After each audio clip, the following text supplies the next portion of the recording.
Olá, doutores, olá, doutoras. Mais um programa A Priori, comigo, professor Alexandre Torido, diretamente do Estúdio Leste, em Belo Horizonte, sempre com temas do direito, temas atuais, e hoje não vai ser diferente. Dois convidados muito especiais, com um tema muito relevante. Vamos conosco, acompanhem A Priori, está no ar.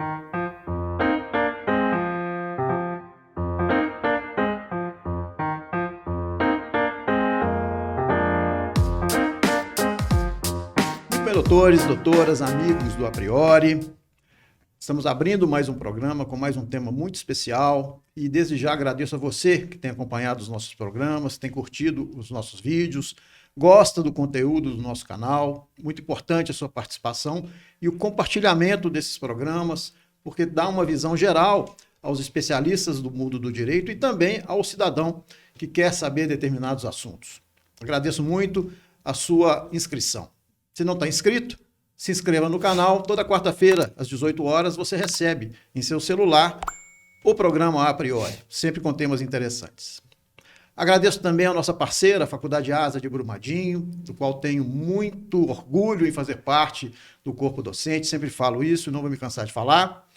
Nós vamos falar muito sobre a Faculdade ASA ainda dentro desse programa. Agradecendo ao Estúdio Leste, que tem essa parceria técnica com o A Priori, sempre com profissionais da melhor qualidade. Se você quer gravar o seu podcast, gravar a sua aula, fazer o seu curso, né? Muita gente está querendo fazer cursos online para vender, procure o Estúdio Leste, os contatos estão aí na tela para você. E falando especificamente sobre o nosso programa de hoje, sobre o tema do nosso programa de hoje, que é muito importante, muito relevante nos dias atuais, nós vamos falar sobre a nova lei de licitações. Claro e evidente que ela faz parte do nosso dia a dia, faz parte do conteúdo do direito, do nosso mundo jurídico. E para falar sobre essa nova lei de licitações, que tem críticas, que tem elogios, mas que ela vai trazer muitas informações importantes em termos legais e práticos nesse programa de hoje, eu trago dois especialistas da área do direito público, da área do direito administrativo, que muito me honram pela presença de cada um. E o nosso primeiro convidado é o professor Felipe Ansaloni. Professor Felipe, é uma honra recebê-lo e agradeço bastante por ter aceito o nosso convite. Obrigado, Alexandre. Para mim é uma honra estar aqui no programa A Priori, ao lado do Dr. Lucas. Espero que a gente possa fazer um debate profícuo aí sobre essa tão importante legislação e principalmente, né, sobre oportunidades, caminhos, soluções para os estudantes aí da Faculdade ASA, para que eles saibam estudar e aproveitar o melhor dessa lei. Eu vou me permitir, professor, ler o currículo. Mestre em administração, especialista em direito público, especialista em gestão pública e graduado em direito e administração pública.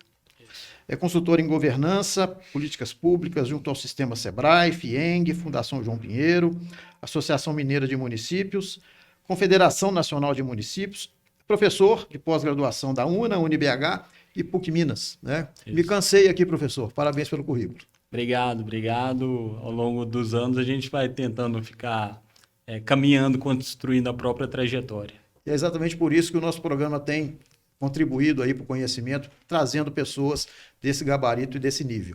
E, por falar em pessoas de gabarito e de nível, eu trago pela primeira vez aqui no A Priori um grande colega da instituição, da Faculdade ASA, que estava demorando em participar, professor Lucas Fortini, que é professor de Direito Administrativo lá na faculdade. Professor Lucas, é um prazer revê-lo, um prazer estar com o senhor mais uma vez e muito obrigado por ter aceito o nosso convite. Prazer é todo meu, professor Alexandre, participar desse programa que tem levado temas pertinentes para os nossos alunos, né? Com certeza fazer diferença na vida acadêmica deles. Estar aqui com o professor também, Felipe, né? Muito importante para debater sobre essa nova lei de licitações. Isso, então a gente pode perceber que vamos ter um programa muito técnico, né? E muito instrutivo. E eu vou aprender também, eu vou estar aqui aprendendo com dois especialistas, o que é muito bom, sempre é muito bom.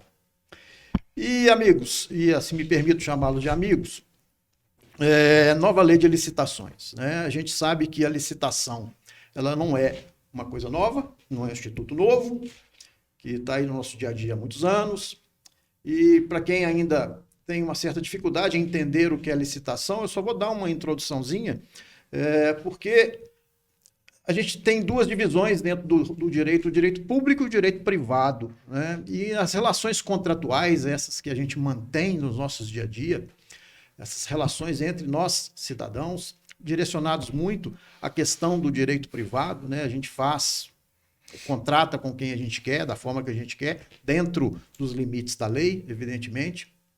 Mas existe também a pessoa do Estado, a pessoa das empresas estatais, que também tem a possibilidade de contratar.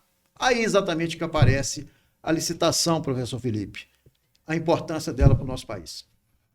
A importância da licitação, Alexandre, é fundamental. Eu diria que é uma importância constitucional, inclusive, tá?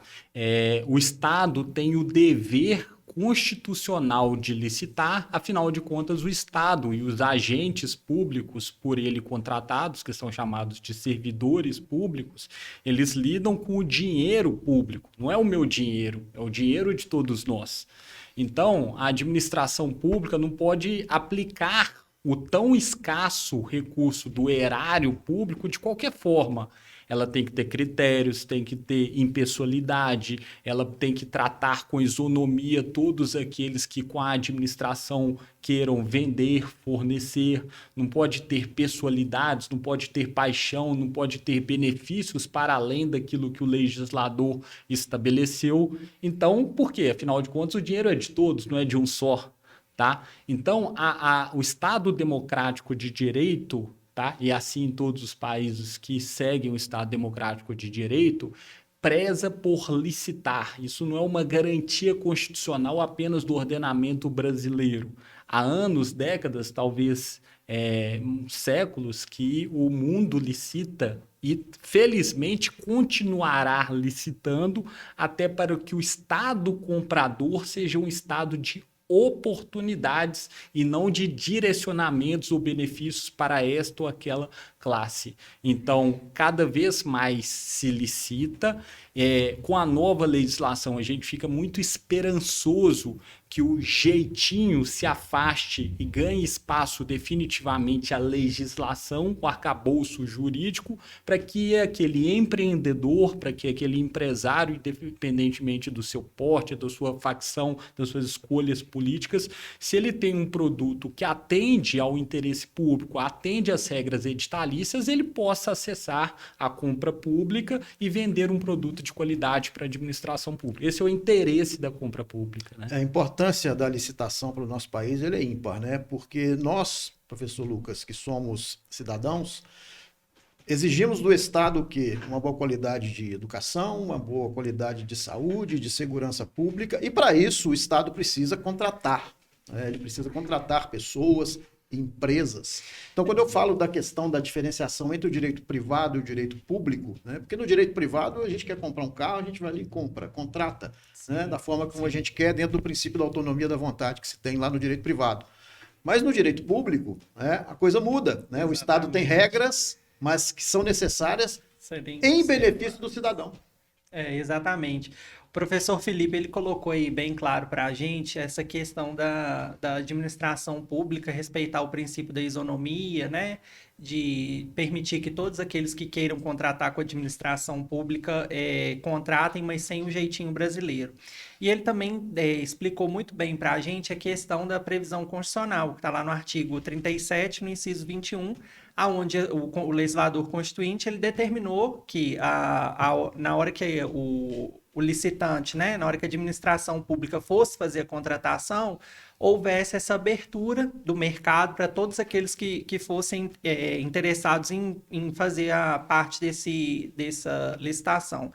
Mas somente em 93 houve a regulamentação, né? Então, a gente vê que a Constituição é de 88, mas tem um interregno até 93, que é a Lei 8666, né, de 93, e aí que começa a surgir, que começa a ser traçado todo o arcabouço jurídico em relação ao procedimento licitatório. Então, a gente tem que pensar que o procedimento licitatório, ele está desde a compra da caneta que você usa numa repartição pública até a compra da vacina, né? Que é o exemplo que nós estamos tendo aqui agora. Então, por isso que o procedimento licitatório, a licitação em si, é um tema pertinente à vida de todo brasileiro, né? Desde aquele que está nascendo agora até o idoso. Né? Então, é interessante falarmos sobre licitação, é interessante conhecermos sobre o procedimento licitatório, até mesmo porque para que possamos realizar uma fiscalização, né, todos. O senhor falou da Lei 8666, né, de 93, muitos não eram nem nascidos na época, se a gente falar de 1993, eu acho que nem eu era, mas de qualquer forma é uma lei polêmica, né, que gerou muita discussão, inclusive na sua execução. Mas, professor Felipe, uma nova lei apareceu, né? E vamos falar um pouquinho dela. Pois bem, como o doutor Lucas falou, a Lei 8666, ainda vigente, é a principal lei de licitações do Brasil. Vale a gente dizer que não é a única, tá? A gente tem outras normas do direito brasileiro, como a Lei do Pregão, a 10.520, a Lei do RDC, a 12.462, que ainda continuam vigentes, mas que agora, gradativamente, estão cedendo espaço para a nova lei, a 14.000, Lei Federal 14.133, do fatídico dia 1º de abril de 2021. Tá? Não tinha dia melhor para essa lei sair, né? Saiu no bendito dia 1º de abril. Mas não é uma mentira. Não é uma mentira, é uma mais pura verdade. Esse é o novo marco regulatório. E é uma lei que chega após um amplo período de gestação, vamos dizer assim, no Congresso Nacional, fruto de experiências aí, da jurisprudência, da doutrina, e que vem a aperfeiçoar o arcabouço legal. Volto a dizer, as outras leis, 8666, 10.520, 12.462, ainda estão vigentes, tem um período de transição aí de 2 anos para que os órgãos públicos de todo o país possam se adaptar. Em particular, os municípios com menos de 20 mil habitantes, tem uma disposição na lei que eles terão 6 anos para poder se adaptar. Então, tem uma particularidade aí que para o iniciante talvez seja um pouquinho difícil de entender. Daqui a 2 anos a lei perde a sua eficácia para quem tem mais de 20 mil habitantes. Se você tem menos de 20 mil habitantes, que é a absoluta maioria dos municípios brasileiros, a lei continua vigente. Então, isso tem que tomar cuidado, o procurador municipal, o assessor jurídico municipal, porque senão corre o risco de se confundir nessa implementação e na operacionalização. E a gente pode dizer, professor Lucas, que houveram alterações interessantes com essa nova lei, né, que vai aí durante 2 anos concorrer com a 8666? Sim, eu acho que a principal inovação talvez tenha sido a extinção, né, da tomada de preço e da carta convite, né? Que eram modalidades de licitação. Exatamente, que eram modalidades de licitação. Mas, além dessas 2 principais novidades que nós temos aí que o legislador trouxe para a gente, eu acho que a mais importante delas é permitir que os licitantes tenham contato entre si para poder atender o interesse da administração pública, né? Antigamente era vedado aos licitantes manterem um contato entre si e a nova lei, ela permite esse contato entre os licitantes com o objetivo de atender o interesse da administração pública. Então, o que a gente está resumidamente dizendo aqui é que o Estado, o município, o Estado federado, ele não pode por si só, né, ir ali na esquina e contratar alguém. Né? Ele precisa fazer exatamente uma tomada de interessados sobre determinado ponto, a não ser que sejam questões emergenciais, né? Que são questões emergenciais que limitam a necessidade da licitação. Né? Eu não sei se ocorreu com relação às vacinas essa questão, né? Porque foi uma questão emergencial. Né? Ainda está sendo, né? Ainda está sendo. Nós estamos gravando aqui em julho de 2021, né? Ainda no meio de uma pandemia, onde a discussão sobre a compra de vacinas aí tá na mídia, e aqui não sem entrar aqui na questão política, evidentemente que não. Enfim, o Estado não pode, por si só, contratar quem ele quer, né? Mas sim aqueles que preencham os requisitos licitatórios. Podemos definir assim? Exatamente. E eu acho que é importante, sempre quando a gente fala de licitação, o professor Felipe falou isso muito bem, lembrar que o procedimento licitatório ele tem como objetivo evitar o desperdício de dinheiro público, né? Por mais que seja questionável, o objetivo dele é evitar que o dinheiro ele seja desperdiçado, né? De forma a reservar o máximo de dinheiro possível para empenhar em outras áreas da administração pública. Sim. E isso que o professor Lucas está mencionando está diretamente relacionado até com um princípio de ordem constitucional, que está lá no caput do 37, que é o princípio da eficiência. A administração e o administrador público ele tem o dever de ser eficiente e buscar a contratação mais vantajosa. Tá? É o que daí decorre o que a gente chama no dia a dia do princípio da vantajosidade da contratação. Então, eu não posso fazer uma compra sem parâmetros. Eu, enquanto agente público, comprador, seja como pregoeiro, membro da comissão de licitação, agente de contratação como é tratado na nova lei, tenho o dever, é a minha função, enquanto agente público, de comprar bem, comprar com eficiência, que vantajosidade, negociar para o poder público, afinal de contas eu sou pago com dinheiro público para comprar bem para o Estado. Como o doutor Lucas falou, quando se compra bem, abaixo do valor estimado, planejado, sobra mais dinheiro para investir em saúde, em educação, em obra pública, assistência social, etc, etc. É o ciclo da política pública que se faz. E eu também sempre gosto de lembrar para os meus alunos, né, e às vezes que proposta mais vantajosa nem sempre é aquela que é mais cara ou que é a mais barata. Perfeito. Né? Perfeito. A proposta vantajosa pode ser aquela que atenda o melhor preço, dependendo da modalidade da licitação, ou então, às vezes, aquela que é até um pouco mais cara, mas que forneça um material de melhor qualidade. Então, quando a gente fala mais vantajosa, é no sentido de ser eficiente para a administração pública. É importante o senhor ter falado na questão das modalidades, na questão das vantagens, porque a gente tem uma pergunta de uma aluna da Faculdade ASA, exatamente nesse sentido, e ela foca na questão da modalidade de tomada de preço. Né? E seria interessante, após a pergunta, a gente exatamente trocar uma ideia sobre essa modalidade que é tão comum. Né? Vamos ver qual é essa pergunta. Olá, me chamo Ana Clara Guimarães, sou aluna do 9º período de Direito da Faculdade ASA de Brumadinho. Desde já agradeço a oportunidade de estar participando do programa A Priori, projeto importantíssimo desenvolvido pelo professor Alexandre Torito, o qual aproveito para cumprimentar. Cumprimento também os convidados de hoje. Bom, a respeito do tema proposto, é sabido que a tomada de preços é uma das mais conhecidas modalidades de licitação e que ela foi alterada pela nova Lei de Licitações, a Lei 14.133 de 2021. Eu gostaria de saber qual foi a alteração provocada pela nova Lei de Licitações no que concerne a tomada de preços e como ela funciona com a antiga Lei de Licitações, a 866 de 93, e como funcionará com a nova Lei de Licitações. Muito obrigada. Primeiro, agradecer aí a Ana Clara pela pergunta tão importante, tão pertinente. Veja, Ana, a tomada de preços é uma das modalidades que ainda existe na Lei 8.666, mas que com a nova Lei de Licitações, a 14.133, será extinta. Tá? A tomada de preços hoje em dia no mundo das licitações ela é utilizada principalmente para as obras e serviços de engenharia. Tá? Na nova Lei de Licitações ela deixa de existir, tudo que era licitado por tomada de preços passará a ser feito pela concorrência, que é uma modalidade mais abrangente, tá? E a nova Lei de Licitações, ela tem uma particularidade que é bastante importante, eu acho que se adequa à própria nova diretriz do direito. A tomada de preço era uma modalidade presencial, tá? Que havia necessidade da presença, participação das empresas documentalmente, fisicamente.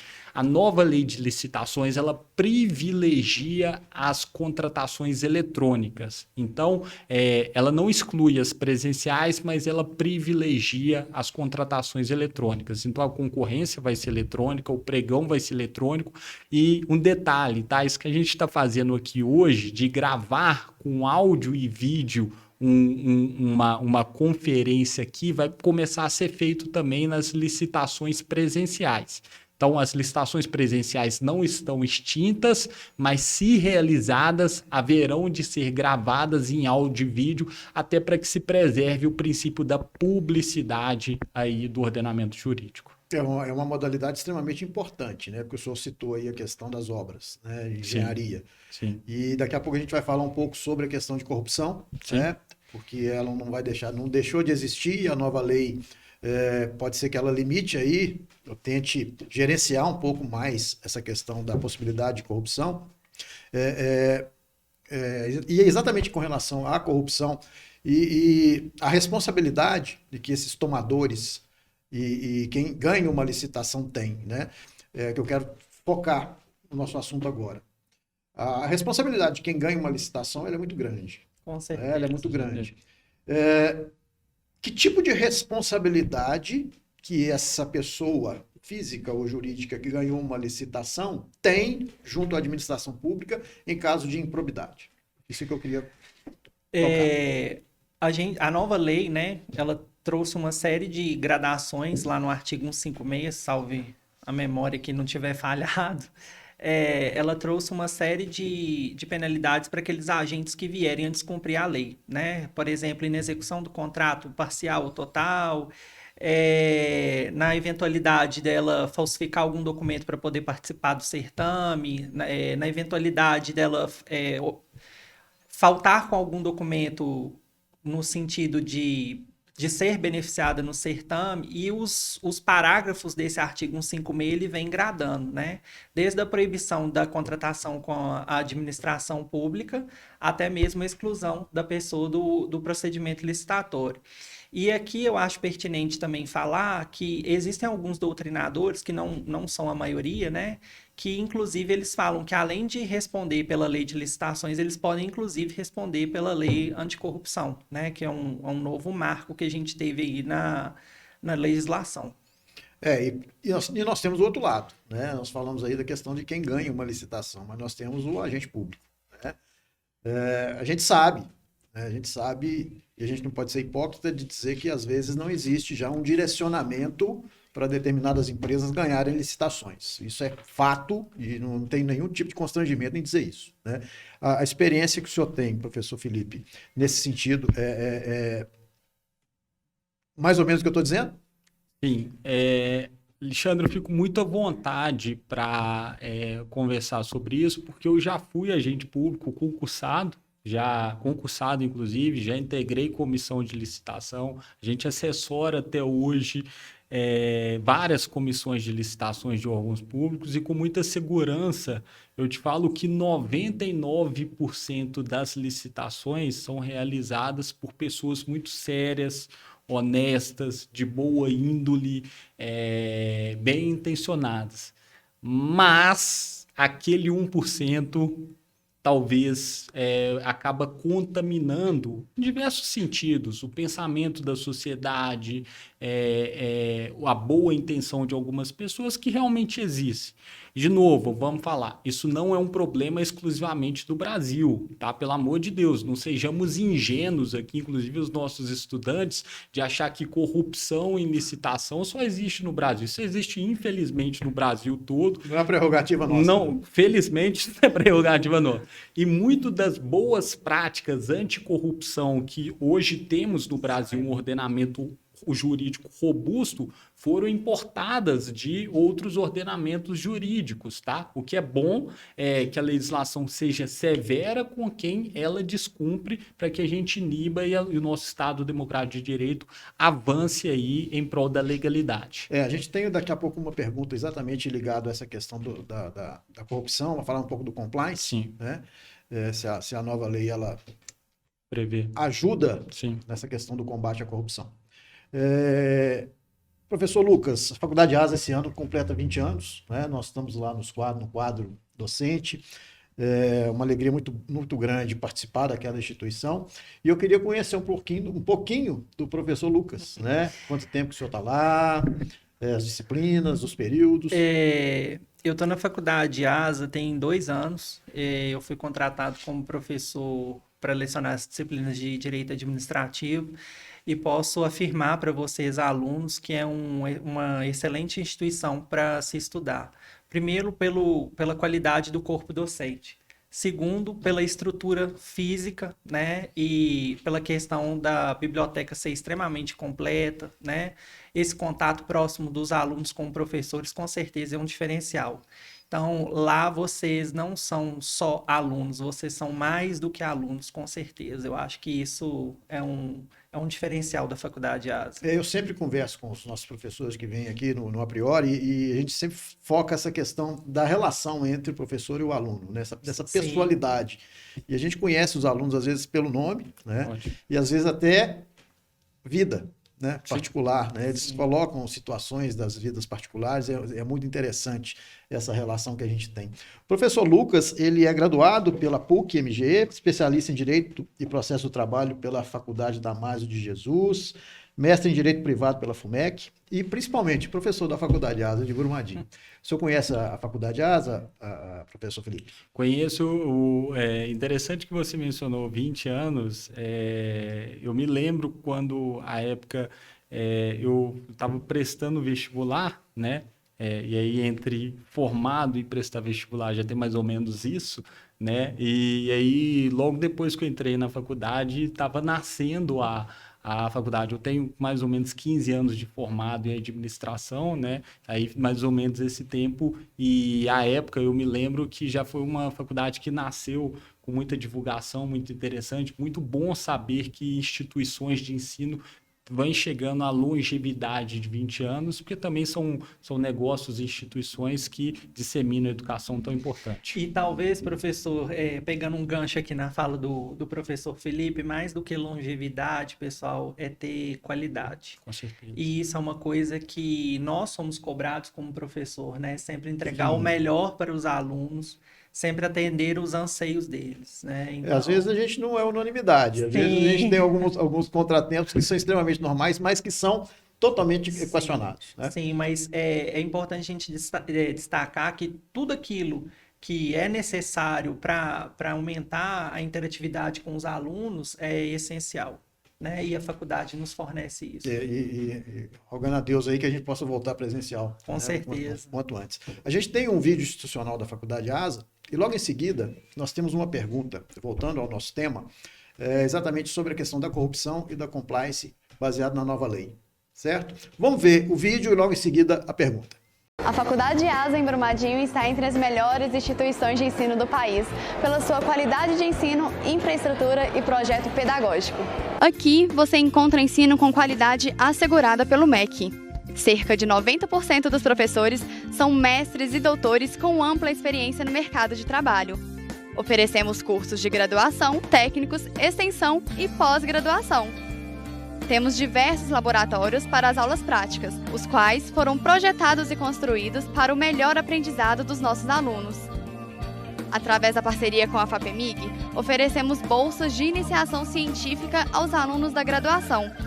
A Faculdade ASA possui metodologia ativa e coloca os estudantes como principal agente de aprendizagem. Possuímos também transporte gratuito para os alunos da graduação.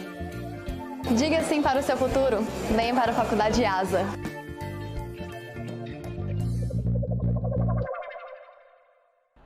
Olá a todos, eu sou o Pedro, aluno do 3º período de Direito da Faculdade ASA.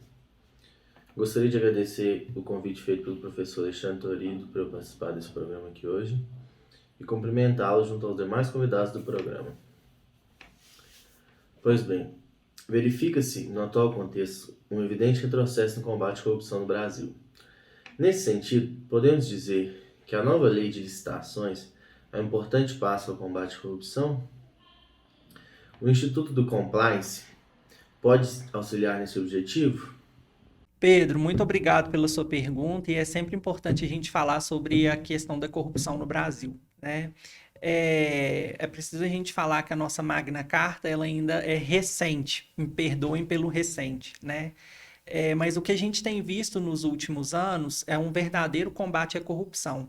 Talvez o aumento, né, de notícias, de reportagens na mídia, né, isso leve ao brasileiro crer que está aumentando a corrupção, mas na verdade nós estamos tirando debaixo do tapete aquilo tudo que durante anos, séculos foram colocados lá. Dando continuidade na sua pergunta, o compliance ele é muito importante para a administração pública, é uma prática já na vida privada, né? As empresas que estão relacionadas com o direito privado, elas já adotam isso. E quando a gente traz isso para a administração pública é de extrema importância, porque é através do compliance que a gente vai conseguir determinar, né, as condutas do agente público. Por mais que a gente tenha o Estatuto do Servidor Público, o compliance ainda assim ele é mais uma ferramenta de auxílio para o administrador público. E aí, a nova lei de corrupção, ela traz mais transparência ao procedimento licitatório. E aí você me questiona, mas como que ela traz mais transparência? Ela permite, né, igual nós já falamos aqui, esse contato próximo, ela inverte a fase a fase do procedimento licitatório, né? Então, eu não tenho habilitação primeiro e o julgamento, né? Ele é feito lá no final, primeiro eu analiso toda a documentação. Então, a nova lei, ela tem como escopo trazer essas novas alterações. Então, eu posso assegurar para vocês que tanto o compliance quanto a nova lei de licitações, ela vem em bom momento para o Brasil. Né? Se você pensar que de 1993 para 2021, né, já lá se vão mais de 20 anos, né? 28 anos. Né? A gente tem uma nova lei que busca atender os anseios, né, da nova sociedade. Essa questão da corrupção, quando a gente fala em corrupção, é impossível a gente não ligar a praticamente todos os ramos do direito. Sim. Né? Inclusive do direito privado, né, que tem muita corrupção. O professor Lucas colocou aí alguns benefícios, algumas situações que podem desburocratizar um pouco mais as licitações, mas ela merece crítica, essa nova lei, professor Felipe?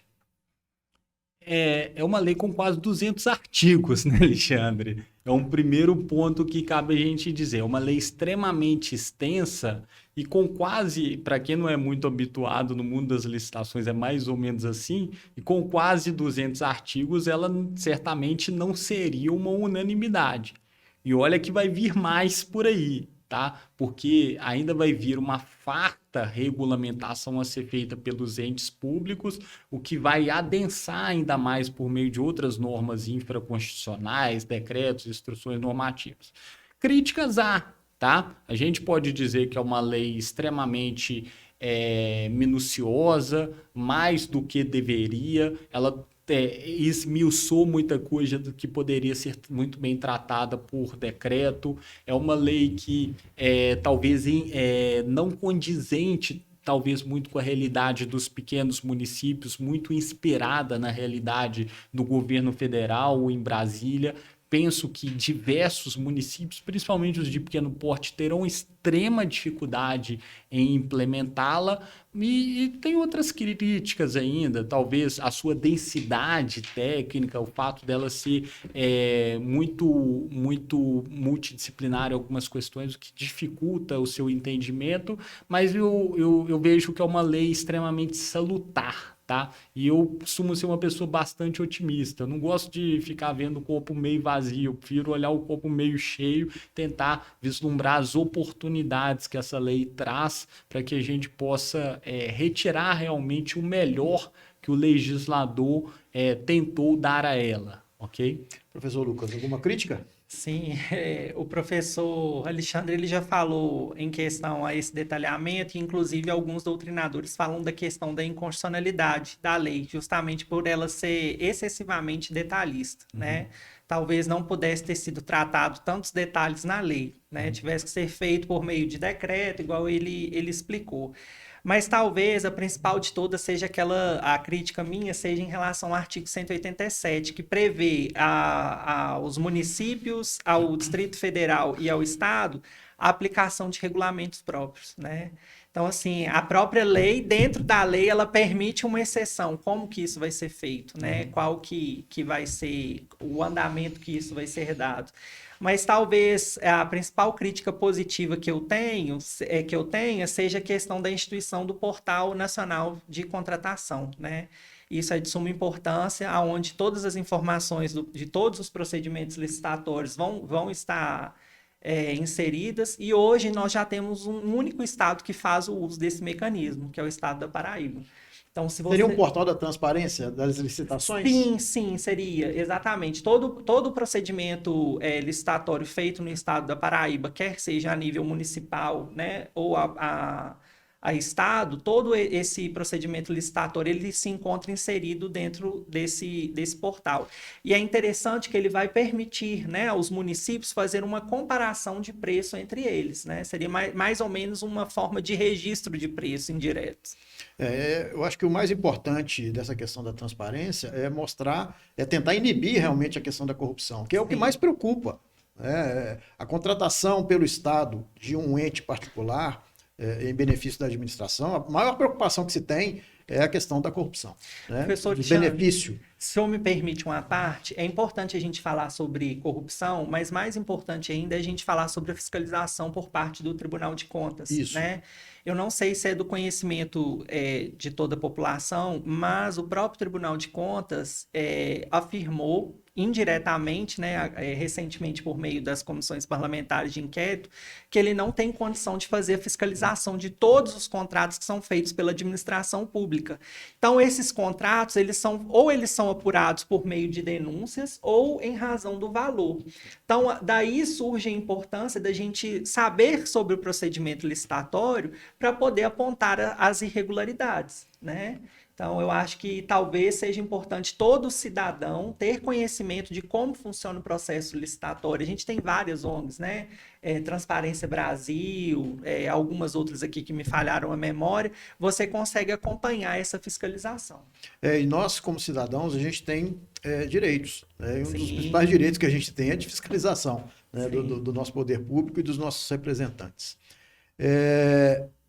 Amigos, infelizmente, nós chegamos aí ao final do nosso bate-papo. O tempo ele é curtinho mesmo, né? Mas acho que deu para a gente mostrar para quem está nos assistindo sobre a importância da licitação, sobre a importância da nova lei. O país precisa de leis que sejam respeitadas, e principalmente a questão da licitação, da contratação pelo Estado de entes particulares, cujo benefício dessa contratação tem que ser para nós, cidadãos. Né? E conhecer a lei é importante, porque conhecer a lei forma uma opinião sobre ela. E é muito fácil a gente falar, não, licitação no Brasil é só roubalheira, é só corrupção. Espera aí, o professor Lucas colocou muito bem a questão da fiscalização. Né? Às vezes não é possível todas, mas existe o portal da transparência aí, com relação às licitações. É uma oportunidade que nós, cidadãos, temos de fiscalizar, né? E nós temos nossos representantes eleitos, né, que a gente pode cobrar, inclusive, essa fiscalização deles. Então, eu agradeço demais a participação de vocês. Professor Felipe, foi uma honra receber. Eu te agradeço muito pela participação. Muito obrigado. Obrigado aí, Alexandre. Obrigado, Lucas, pelo convite. Obrigado à Faculdade ASA pela oportunidade. E queria só deixar uma mensagem final aí para o estudante. Estudante da ASA, de outra faculdade que esteja nos assistindo aí agora. A nova lei de licitações está aí. Provavelmente ela vai ter uma vigência de pelo menos 10 anos, 20 anos, quiçá 30, tá? Como foi a anterior aí. E a quantidade de novas oportunidades de mercado, de estudos interdisciplinares é enorme. E falta, hoje em dia, profissionais que realmente conheçam a legislação e que possam bem assessorar, seja empresas privadas ou órgãos públicos. Então, se você gostou do assunto, se interessou, quer ajudar o Brasil a ser melhor nas suas licitações, seja do lado privado, do lado público ou dos dois lados, fica aí o convite, porque a gente está precisando de bons profissionais nessa área. Ótima dica. Agradeço muito por essa dica. Professor Lucas, Prazer sempre estar com o senhor. Muito obrigado. É a primeira de várias. Com certeza. Queria agradecer ao professor Alexandre Torido pela oportunidade de estar aqui falando sobre esse assunto tão instigante e novo, né? Agradecer a companhia do professor Felipe e a Faculdade ASA por nos oportunizar esse momento de conhecimento e reflexão. E vamos rezar para a gente voltar presencial, Com né? certeza. Nós estamos com saudade dos nossos alunos. Pessoal, chegamos então ao final de mais uma A Priori, agradecendo o gabarito, a presença de pessoas tão gabaritadas aqui, que faz com que a gente aprenda realmente determinados temas, e hoje não foi diferente. Muito obrigado mais uma vez. Fica a dica, vamos continuar estudando. Quer saber sobre licitação? Muitos livros, a internet está cheia de artigos interessantes sobre a nova lei de licitações, e eu exorto a vocês a estudarem esse tema que é tão relevante para o nosso país. Não percam os próximos programas, coisas boas vão aparecer, vão vir. Gostou do conteúdo? Gostou do programa? Gostou do nosso vídeo? Compartilhe, vamos curtir. Não esqueçam de mandar as sugestões de temas lá nos comentários. Esse tema exclusivamente foi uma dica de um dos nossos alunos da Faculdade ASA. Agradeço a Ana Flávia, agradeço ao Pedro pelas perguntas. E vamos seguir. Faculdade ASA, invista no seu futuro. Grande abraço, até a próxima.